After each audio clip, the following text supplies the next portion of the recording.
Hi, I'm Katie with WTI, and my doctor told me that I needed to start taking vitamin D from September to April every single year.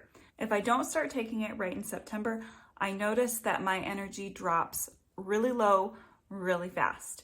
I went with this brand, Trace Minerals, because it is a liquid form of vitamin D and it's so easy to take.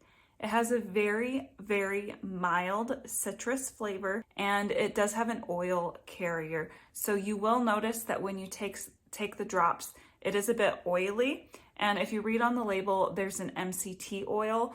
I really like being able to do the liquid drops as opposed to a capsule or a pill. And I can easily add it to a cup of coffee or a morning smoothie or even a glass of water if needed. There's a lot of options. I've been very happy with this brand of vitamin D and I will continue to take it. And that's my point of view.